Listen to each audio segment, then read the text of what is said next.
ಖಂಡಿತ. ಇಲ್ಲಿ ಒಂದು ಚಿಕ್ಕ ಪಂಚತಂತ್ರ ಕಥೆ. ಸಿಂಹ ಮತ್ತು ಚಿಕ್ಕ ಮೊಲ. ಒಂದು ಕಾಡಿನಲ್ಲಿ ಕ್ರೂರವಾದ ಸಿಂಹವೊಂದು ಪ್ರತಿದಿನ ಅನೇಕ ಪ್ರಾಣಿಗಳನ್ನು ಬೇಟೆಯಾಡುತ್ತಿತ್ತು. ಭಯಗೊಂಡ ಪ್ರಾಣಿಗಳು ಸೇರಿ ಪ್ರತಿದಿನ ಒಬ್ಬ ಪ್ರಾಣಿ ತಾನೇ ಹೋಗಿ ಸಿಂಹಕ್ಕೆ ಆಹಾರವಾಗೋಣ ಎಂದು ತೀರ್ಮಾನಿಸಿದವು. ಒಂದು ದಿನ ಚಿಕ್ಕ ಮೊಲದ ಕ್ರಮವಾಯಿತು. ಮೊಲ ತಡವಾಗಿ ಸಿಂಹದ ಬಳಿ ಹೋಗಿ, ನನ್ನನ್ನು ತಿನ್ನಲು ಬರುತ್ತಿದ್ದಾಗ ಇನ್ನೊಂದು ಸಿಂಹ ನನ್ನನ್ನು ತಡೆದಿತು ಎಂದಿತು. ಕೋಪಗೊಂಡ ಸಿಂಹ ಮೊಲವನ್ನು ಆ ಸಿಂಹದ ಬಳಿ ಕರೆದುಕೊಂಡು ಹೋಗು ಎಂದಿತು.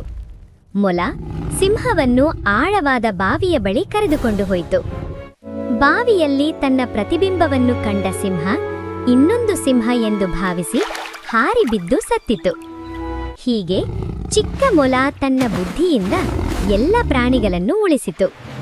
ನೀತಿ: ಬಲಕ್ಕಿಂತ ಬುದ್ಧಿ ಶ್ರೇಷ್ಠ. ಇನ್ನೊಂದು ಕಥೆ ಬೇಕಾದ್ರೆ ಫೀಲಿ. Living happily together in the forest.